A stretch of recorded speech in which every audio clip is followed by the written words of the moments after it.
happening, Moolah family? Great to see so many of you on a Sunday. Who's ready for the holidays? Already sneaking up on us here a little bit, but very, very thankful.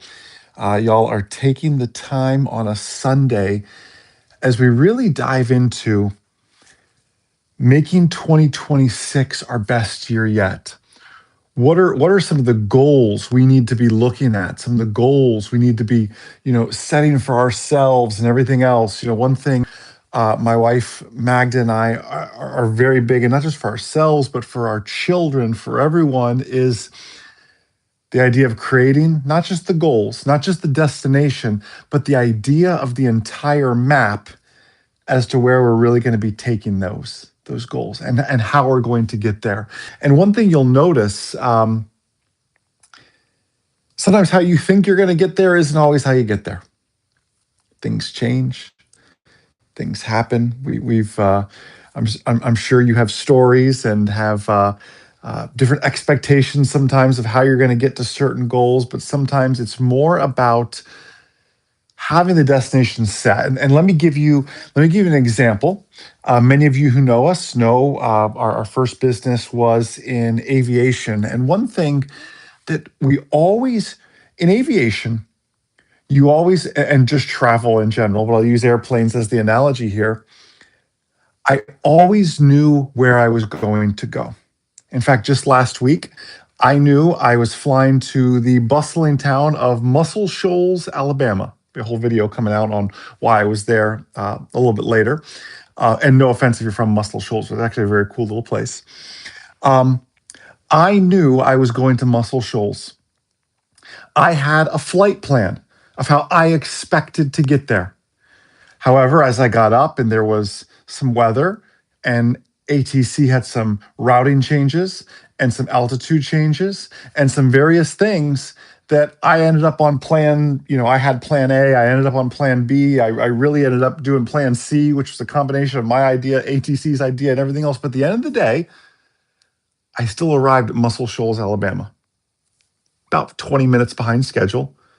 But that's a good analogy for how I want you to approach your goals in 2026. And we're going to talk about this more. We have to start with the destination in mind. And then, yes, we need to take the time. There's my beautiful wife. She said it's all about the final destination. You have to apply your creativity on the way there. Isn't that the truth? Thank you, sweetie, for sharing that. We have to have that destination in mind. And I want you to come up with plan A, plan B, even plan C. Like, I want you to have multiple ways to get to the destination. And in those multiple ways, there may even be multiple time frames. Magda and I set some really, really crazy goals. And sometimes so crazy that we get impressed when we hit them, but we never get discouraged if we miss them because we know, you know what, it's not a no, it's a not yet. Who knows what I'm talking about? When you set a goal that's just a not yet kind of goal. And we still, in our heart of hearts, have some goals that are not yet goals, but they're going to come because we set the destination.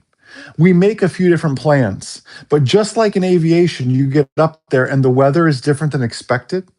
In fact, back to that Muscle Shoals flying example, when I took off, all the data that I had weather-wise said I'd have about a 35 knot headwind, which those of you who fly know a 35 knot headwind is not an enjoyable experience. When I got up to altitude, it was actually a 80 knot headwind, more than double what was forecast. But we dealt with it. And you know what? One of my things I had in my plan was I'm going to carry extra fuel so I have more options. You see, your goals are no different. When you get on that plan, you hit a greater headwind than expected, but you prepared for it. You carried extra fuel. You have that extra energy. And if not, you're going to stop somewhere along the journey, catch your breath, refuel, and then reassess the plan you're taking and get back to it. So I hope that's a little bit of motivation for you as I want you to start going into this week. And with it being Christmas week, holiday week, New Year's around the corner. I know a lot of you are getting off work and everything else now. You're doing some winter vacations, all of these things. Will you use some time in the next 2 weeks? Will you use some time in the next 2 weeks? Say, what are some of my goals for 2026? And they may not be things that I achieve in 2026, but they can be the things that I lay the groundwork for going into 2026. What are the investment opportunities you're looking at? What are the things that scare you just a little bit? What are the things you know you need to be doing, but you've been putting off? Who out there needs to get debt free? Who out there needs to, maybe not debt free in 2026, but needs to set the groundwork for that to be in the future? And by the way, I want to time out. Man, Magda and I are working on a new book that talks about this exact kind of topic and idea. I am not, hey, Adam, great to see you. I appreciate you as well, my friend. Thank you. I am not anti-debt, by the way. I am anti what I call bad debt. You've seen the news articles. Robert Kiyosaki, Rich Dad, Poor Dad is the book that really put him on the map. Someone I respect very, very greatly. Robert Kiyosaki came out just a few months ago and said, hey guys, guess what? I have 1.2 billion with a B, $1.2 billion in debt. And social media just ripped him alive. And I thought, wait a second, let's hear what this debt is. So he continued to share. His $1.2 billion in debt is tied to a large portfolio of residential and commercial real estate, mostly multifamily residential apartment buildings and literally skyscrapers. And he said, you know what? Yes, I have $1.2 billion worth of debt. But not only does the income from those properties cash flow and make all those payments and then some, it still creates a very good life for my family. Now you could argue, well, what if there's another 2008? What if? We could make all these what ifs. But the problem is when you create these what ifs, you're sitting on the sidelines. And one thing I can't stand is people heckling and booing, or forget that, just critiquing from the sidelines what's happening down in the arena. I have no problem. If you want to be in the arena with me, duking the thing out, trying to create a better life for our families, financially, spiritually, health-wise, everything, and you have some feedback because you're playing the same game I'm playing, I'm all ears. But I have a very difficult time when people are in the crowd yelling at what's happening in the arena when they're not even down there playing the game. Because it's different. It's different when you're playing the game. It's different when you're in the fight, in the boxing match, whatever it is.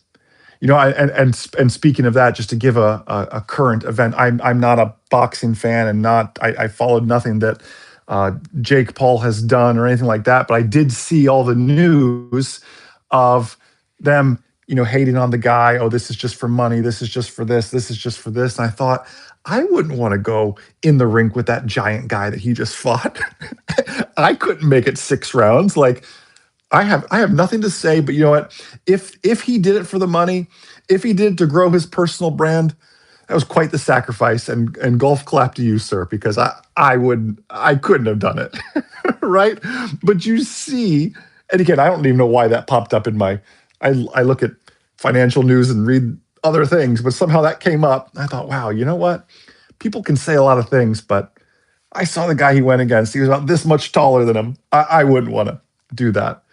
So I do have a problem when people want to shout, because you can look at just the headline that Robert Kiyosaki has $1.2 billion worth of debt and go, well, that's a problem. Or you can go, you know what? Good for him for using other people's money, having the credit and the reputation to even get that much debt, and then steward it wisely to increase his family's net worth and net wealth and pass generational wealth and lessons, even bigger than the money, the lessons he's able to pass down to his generations and others that read his books and teachings. So I read that, I think, wow. So to that point, that's my little bit of a turn, my deviation there. I'm not anti-debt. I'm anti-bad debt. if you are staring down tens of thousands of dollars worth of credit card debt, we need to address this and we need to take action on this. I'm okay with mortgages and even second mortgages. I happen to like things like HELOCs. What matters is more so to me what you do with that money. Is that money working for you? Now, typically in like a credit card situation, there's really no investment that you can make that's going to outpace that credit card interest at 27% realistically, right? So you need to think about that when you come into it. I'm okay with a mortgage. In fact, I don't even agree with. You'll see a lot on social media, and it's interesting the people that push it. You look at like a Grant Cardone who made his money in real estate, pushes the idea of you should rent your home, not own your home. You should own investment properties and rent the home even that you're in, because that is itself is not an asset. I disagree with that. I've always gone the route. We have been renters. I think everyone goes through a phase where you're a renter. My goal is for you to not be a renter forever, but to own a home eventually. I think that really is the American dream. So I don't abide by always renting forever. I love the idea of investment properties and everything else. So as you're thinking about worthy goals for 2026, eliminating credit card debt is one of them. Buying that first or that next investment property, or maybe honestly, it is buying the first home for you to live in. Don't let someone tell you your home is not an asset. That's simply not true. For many people, it is their greatest financial asset. So don't let anybody tell you that or mistakenly tell you this. And to that point, it's not always about what you buy. It's about how you buy it. I want to say that again. It's not always about what you buy, but how you buy it. Because I don't want you to go buy that investment property on some silly, 15% hard money loan. You say, but it's an investment property, Jason. Yes, but real estate itself inherently averaged out grows about 4% a year. In fact, this year was actually a flat year. That's why it's averaged out. Some years it's more, some years it's flat and less or negative even. Depending on where you live in the country, you could have negative real estate growth. Real estate only grows at about 4%. If you've got an interest rate that's kissing 6, 7, 8, 9%, your interest is outpacing the increase in your own home. So you need to be thinking about those things as well. Now, you need a place to live. There's no doubt about that. But you add real estate only growing 4% plus inflation to some other equations and everything else. And the 4% is actually adjusted for inflation, so you can make that a clean 4% across the board. But you look at that and think, okay, how can I outpace that? So you do have to be smart with that money that you take in for those things. Obviously, I'm a huge proponent of invest in the market, and I mean passively. Listen, I am not trying to create a bunch of day traders. In fact, I've recently released some videos that have the studies that show, pattern-based day trading. The numbers are not there, honestly. The best way to invest in the market is through a passive index fund that's growing at 8%, which is the S&P 500, which is essentially the backbone of the Sophia strategy for those of you that are utilizing Sophia. And the biggest mistake I see, and Moolah's only been around for months, right? A few months as a business and as a platform, and we're very, very blessed and thankful for those of you who vote with your dollars. But one thing I have seen, and I see everything that happens on Moolah. Right? I see every deposit, every withdrawal, every trade, and I think like, wow, I wonder why they did that. Or, ooh, that was a really smart move. And I literally I got this idea from Warren Buffett. And I'm by no means comparing myself to Warren Buffett. But Warren Buffett, I don't know if he still does this, but in the early days of Berkshire Hathaway, he knew every retail investor. I mean, if Jason Shappert went out and bought Berkshire Hathaway A shares, He would know, oh, Jason Shepard, okay. And he would watch and how long they hold. Oh, he sold too soon, or he did this, or whatever. Like you would see these different things. I thought, I want to have that same discipline with our aviation business. Many of you, Adam included, and others that are watching, I would try to learn everybody by name, learn their story, make everyone feel like family, and trying to do the same thing with Moolah. And one of the things I'm observing is I observe very quickly the people making the smart moves, which is long-term passive investing. And I see the other people that have come and gone already. And Moolah's been around 6 months, maybe. People who've made a deposit, made some investments, and took their money back out. And life happens. Like that it is your money at the end of the day. You have the right to it. But as part of your goal should be that ongoing, long-term investing into that recurring deposit. Like we are building this not just for your family, but for generations. Like, how do we go about creating generational wealth and generational wisdom for that matter? Like, that is how I want you thinking about this. So if I was you sitting down, I do hope you find some time this week. Magda and I are going to do the exact same thing this week. We've got some amazing, amazing opportunities on the table, like things we couldn't even normally fathom on the table in front of us that we need to be praying into and putting on paper and bringing into 2026. But some things I want you to keep on your radar is first and foremost getting debt free from credit cards. I'm okay with your mortgage, assuming you have a reasonable mortgage. What do I define as reasonable? 6% or less. Let's say if it's more than that, there could be an opportunity. Okay, maybe your opportunity in 2026 is to refinance that into something reasonable. And then you need to run the math, by the way, because there are refinancing costs. They call it closing costs. You didn't even move your toothbrush, but they're going to close again. It's fees. I can't wait. I can't. I imagine there's going to come a time. This is futuristic, Jason talking now. There's going to come a time where all this stuff will be done on the blockchain and very, very simply, and there'll be no need for title searches because everything will be marked immutably on the blockchain. That's in the future. I'm not building it, but someone else is building it. You need to check the math though, because is it truly a savings to go from a 6% mortgage to a 5% mortgage? I don't know your situation.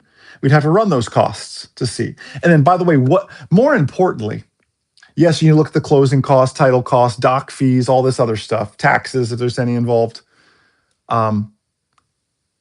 It's easy to just get caught up on the monthly payments and everything else. More importantly, where are you going to be deploying those savings? This is what I mean. If you've got a mortgage that's at 7% right now, and right now you could realistically finance for somewhere in the fives, probably. Let's say that saves you, I don't know, $600 a month. The better question is, you get that cheaper monthly payment on your mortgage, you're saving $600 a month. Where is that $600 a month going? Because if you don't give it a job, it will just get absorbed and it'll get spent at Whole Foods. And I really respect Jeff Bezos, but his boat is big enough, right? Love the guy. Think he's awesome.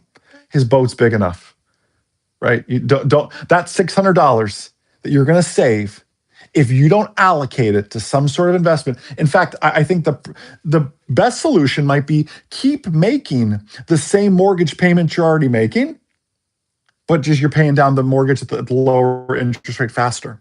Or you say, no, Jason, I really would rather reduce that, take the $600 and put it in Moolah each month, and let Sophia trade 300 of it, and I'll trade 300 of it, invest it, whatever it is.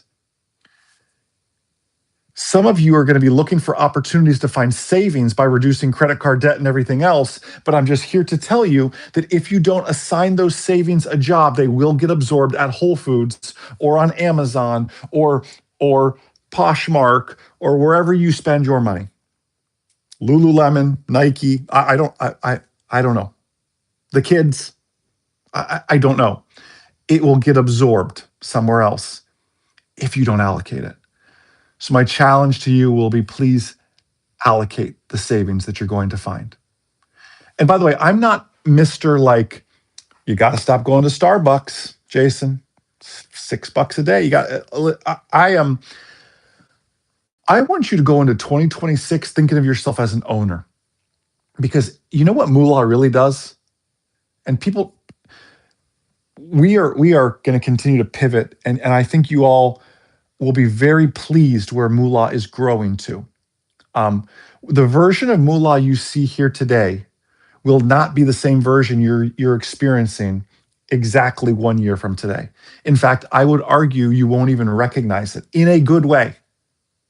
And you should be thinking about your own goals, your own life, your own everything, kind of that way. And as I try to run my personal finances like a business, ask myself, am I making profit for my choices? I love this. I love this, Adam. If you run your personal finances like, and Adam, I know you are very, just from the times we've interacted, you strike me as very detailed. I'm very detailed, very structured, very oriented towards that. So I believe in exactly what you're saying there. Very like precise, shooting the localizer approach perfectly, the ILS perfectly.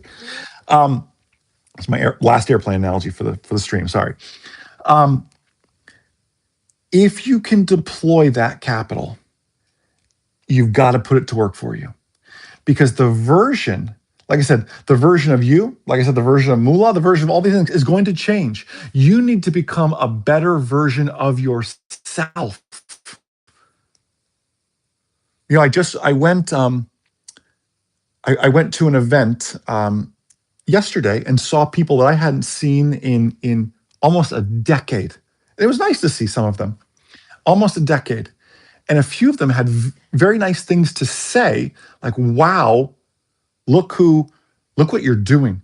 Look what it was almost like going to a high school reunion, right? And you see people and you see some people go, oh, that person hasn't changed. Wow, look what that person's done. Or look at that person and go, oh, wow, that's the path. That's different than I expected for that person. It was an interesting kind of wake-up call in a way.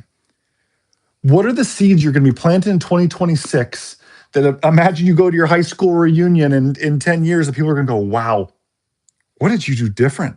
What are you doing? How did you, it's like when you haven't seen someone in a while and they lose a ton of weight and you go, oh my goodness, right? They had a goal.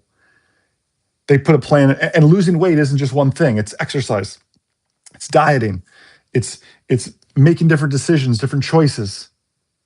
It's sleep. It's so many different, it's not just I do one thing and I lose weight. It's many facets. And so are your personal finances. You're doing this for your family. I don't mean to be so passionate about this. What are your goals going to be going into 2026? You should eliminate credit card debt. I'm okay with your mortgage as long as it's what we call what I say, a suitable mortgage, a good mortgage, 6% or less. And if you choose to refinance, just do the math on that. And if you do have a savings, deploy it. Look at some of your spending habits. You know what's so funny? Have you seen the big theme this year is everybody's doing a Wrapped? Your Uber Wrapped, your this Wrapped. Everything is doing Wrapped.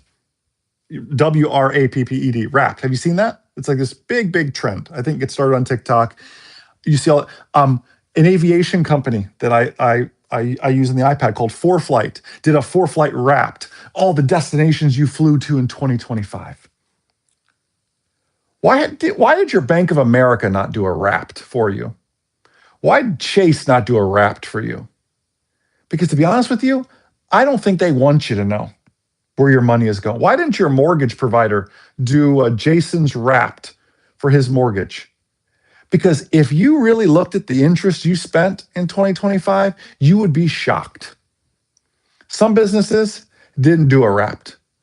Now, moolah has only been around, 5 months. There wasn't enough data to do a Wrapped. We kind of do a Wrapped every week. On Friday, you get those push notifications now. My goal is like, why wait to the end of the year? I want to show you weekly. Yeah, Magda, good point. She said, I'm glad Amazon didn't do a Wrap. Why didn't somebody call Jeff? I'm sure he's in, the Mediterranean right now on his boat. Somebody call Jeff and say, hey, Mr. Bezos, why didn't Amazon do a Wrapped? Because if you saw that you spent $90,000 on Amazon this year, you would be shocked and you'd probably be mad at yourself. right? So think about it. This was a huge viral trend. Think of all the companies that didn't do a Wrapped and ask yourself why. Huh, that's interesting. Yeah, the Shapard Amazon Wrapped. I'm going to go do one, Magda. You really inspired me. Thank you. I'll do our own, sweetie. Don't worry. I'll figure out what you really spend it. I'm teasing. You need to do your own Wrapped. What did you spend? And listen, I am not anti-spending either. You need to enjoy yourself. We do Uber Eats too sometimes because we got so many kids flying around here that we don't even know what to do sometimes, and we don't want to do dishes. So Uber Eats it is. And there's a few good places we like we like to go to. There is no shame in that, as long as it's managed, as long as it's not an everyday occurrence, right? We also go to Costco and bulk up for the week and buy 3 of those rotisserie chickens and tell the kids this has to last until the next Costco trip. So make it count. Freeze it. I don't care what you have to do, but make it last. Some areas you can be frugal in. Some areas you can have some fun in. I'm okay with all this. You need to have fun. You need to have hobbies. Now, your fun and your hobby shouldn't be, high stakes poker in Vegas by any means or anything like that. But you're allowed to have some fun with it as well. But to the point of areas to look at your credit card debt, look at your mortgage, look at your auto loan for that matter. By the way, we bought a car recently, and the gentleman asked. We went in very, very late. It was like a Saturday night. We were there. We got late with the kids and everything else. And I said, listen, I know you probably just want to get moving. You're off on Sunday. I'll come back in Monday and we'll close this deal. They were so eager. The guy said, listen, no. We can do 0% nothing down, 0% down. We'll finance you. I thought this is a really terrible idea. And some people say yes to this because they were so hungry. They didn't want us to leave the dealership without a deal. I'm thinking, no. That's not the issue. The issue is we've got 4 kids and we need to get them home and in bed. That's the issue. But they thought money was the issue. So they instantly went to 0% down. The moment you drive that thing off the lot, new, used, it doesn't matter. It's not worth what it was, right? And I'm not against auto loans, by the way, as long as it's a healthy down payment and a suitable interest rate. Again, say 6% or less, because you can probably get 5% now with good credit. Some of your 2026 goals need to work on your credit, and paying down that credit card debt that is one of the greatest ways to shoot your credit score. And I'm not a fan of the credit scoring system. I think that is a little bit archaic. One of my long-term moolah goals, it's not a 2026 goal because it takes a lot more than just a year. Just to give you an idea where moolah is growing to is I genuinely want to reform the credit scoring system. I think it's absolutely archaic. It rewards you, honestly, for having more debt, more credit cards in particular, and managing them in an okay manner. In fact, if you paid off your credit cards to 0, it would not shoot up your credit cards as much as if you just paid them down and left 20% on them. Like that's archaic to me. Story for another day. One of my goals, to reform the credit scoring system. Build a better lending mechanism. That's really where moolah needs to grow to. You'll be surprised. Paying down your debt, looking at your auto loans, looking at your mortgage, looking at your investing. Where are you going to be deploying your time and capital? And I say capital, it sounds so fancy. I'm talking you can deploy $5 a day. It doesn't matter. Where are you going to be deploying your time and your capital? And those are 2 very different things. Then we'll stop here. Where are you going to deploy your time in 2026? You know what weird thing I did this morning? I woke up, I made my coffee, and I started going through Audible, and then I do Apple Podcasts. I started going through both those things and lining up the queue of all the books and podcasts I want to listen to. This next 2 weeks for me is kind of like a thinking, reset, learning.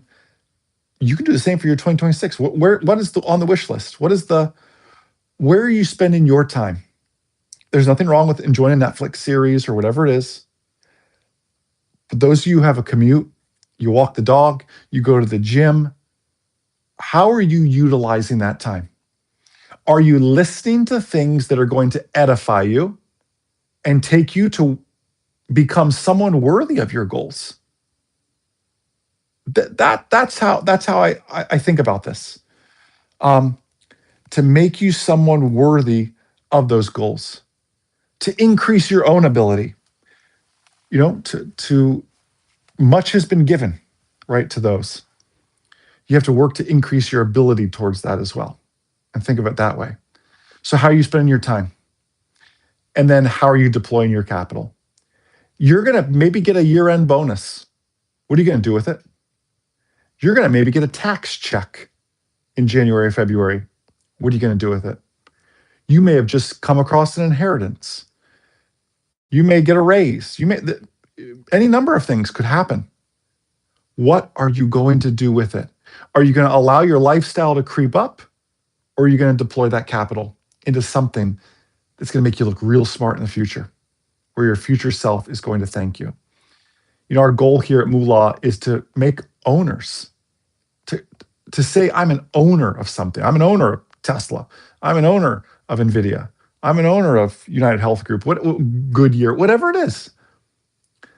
That is how I want you thinking about this entire situation.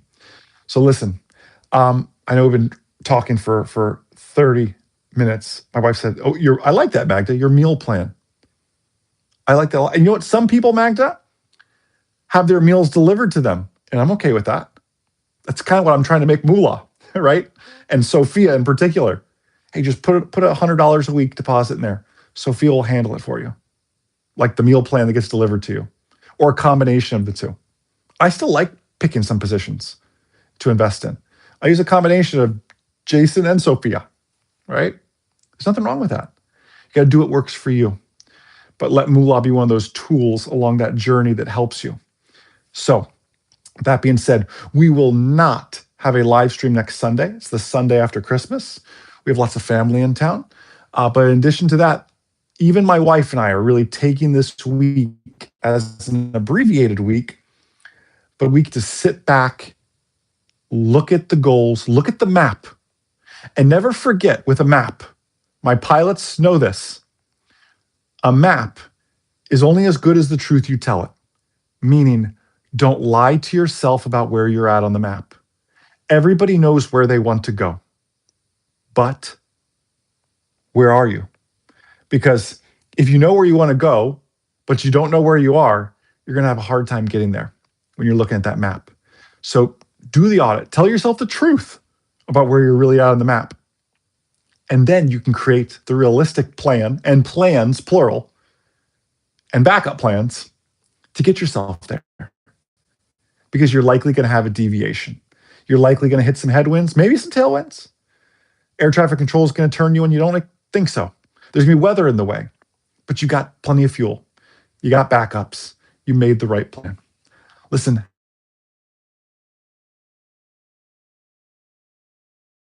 this is who you're doing it for. I'm not doing this for Jason. I'm doing it with your family. This holiday, spend time with this for these kids. And not just certainly to hand them, I don't want to just hand them money. I want to hand them the mind and the ideas and the thinking that goes on and into generating that kind of generational wealth. So if you're up for that journey, hopefully you've already downloaded the Moolah app. Hopefully you already like and subscribe here to Moolah as well. That is the mission we're here with Moolah. Listen, have a blessed, abundant, outstanding rest of your day, everybody. Merry Christmas. We'll see y'all.